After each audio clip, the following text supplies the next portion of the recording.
आज भारत की आजादी को 71 साल होने को है। तब वर्तमान देशवासियों के लिए ये कल्पना भी कर पाना मुश्किल होगा कि सन 1947 का भारत कैसा था। तो चलिए आज हम उस सच से पर्दा उठाते हैं और जानते हैं कि तब भारत की दशा क्या थी।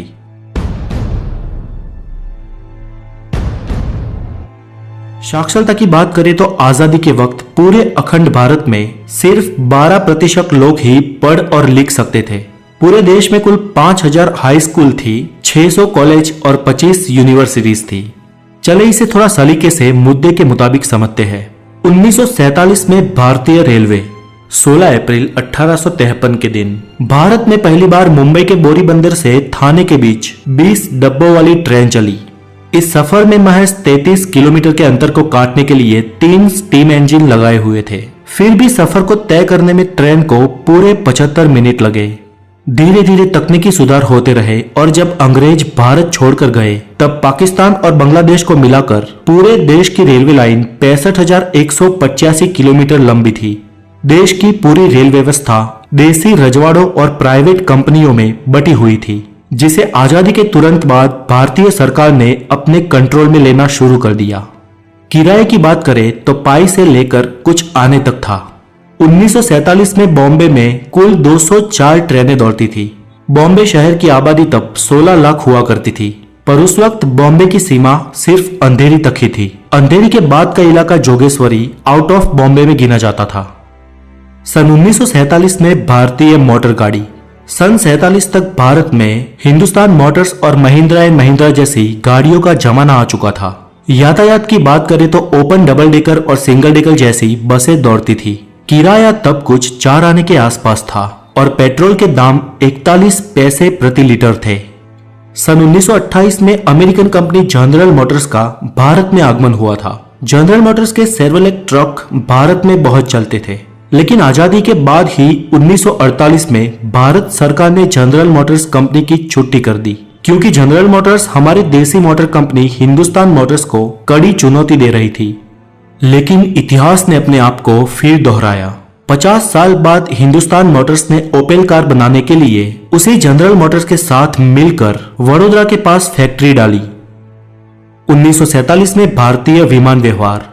आपको ताज्जुब होगा कि 1947 में भारत में Indian National Airways, Mistri airways, Ambika airways, Kalinga airways, Deccan airways, air service of India, Bharat airways, Himalaya aviation, Dalmia Jain airways, Jupiter airways जैसी एविएशन कंपनियां थी।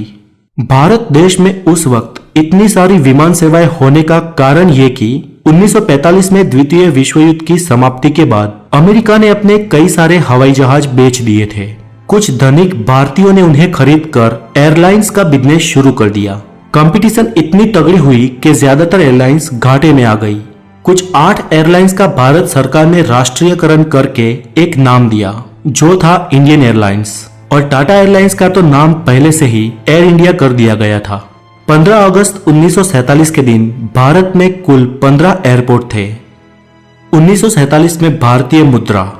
दोस्तों, आजादी के वक्त भारत की करेंसी रुपया ही थी, पर आजकल सोशल मीडिया पर बताए जाने वाले उसके रेट सही नहीं है।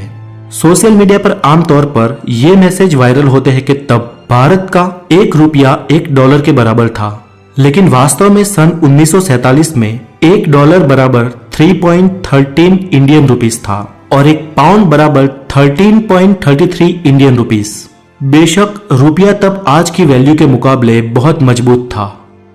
बंटवारे के दूसरे ही दिन पाकिस्तान के सामने ये प्रश्न था कि वो अपने देश में आर्थिक व्यवहार किस मुद्रा में करे, क्योंकि तब नोट छापने की 6 प्रिंटिंग मशीनें थी और 6 की 6 भारत की थी। इसलिए पाकिस्तान ने परमिशन लेकर भारत के ही नोट पर हुक्म पाकिस्तान लिखकर अपना काम चलाया। सन 1947 में चीजों के दाम। तब अच्छी क्वालिटी के 1 किलो चावल 26 पैसों में मिलते थे, शक्कर 57 पैसे किलो थी, केरोसिन 23 पैसे लीटर और 55 किलो सीमेंट सिर्फ 3 रुपए में मिलती थी। तब 1 तोला गोल्ड की कीमत 103 रुपए थी। वैसे गोल्ड की कीमत विश्व युद्ध से पहले 39 इंडियन रुपीस थी, लेकिन विश्व युद्ध के बाद उसे अचानक बढ़ा दिया गया। इसलिए ये कीमत उस वक्त के लोगों को बहुत अधिक लग रही थी, और लगती भी क्यों ना, तब लोगों की आय भी तो बहुत कम थी। उस वक्त भारतीयों की एवरेज इनकम सालाना, आई रिपीट सालाना 265 रुपए थी। इतनी कम इनकम होने के कारण ज्यादातर लोग महंगाई कम होने के बावजूद भी उतने मजे नहीं ले सकते थे और आज के दौर में हम अधिक महंगाई में भी मजे मार रहे हैं। टेक्नोलॉजी के क्षेत्र में वॉशिंग मशीन, मिक्सचर, घरेलू fridge, computer, mobile, internet, tape recorders जैसे 160 किस्म के जीवन जरूरी आविष्कार उस वक्त ना होने के कारण तब की जीवन शैली आज के दौर से बहुत निम्न थी। 1947 में भारतीय सिनेमा आजादी के साल ही भारतीय प्रोड्यूसर्स ने कुल 283 फिल्में बनाई थी और ऑन एवरेज एक फिल्म 1.5 लाख रुपए के खर्च से बनी थी। बंटवारे के बाद भारत में कुल थिएटर्स की संख्या 1384 थी, जबकि अलग हुए पाकिस्तान में कुल 117 थिएटर्स थे।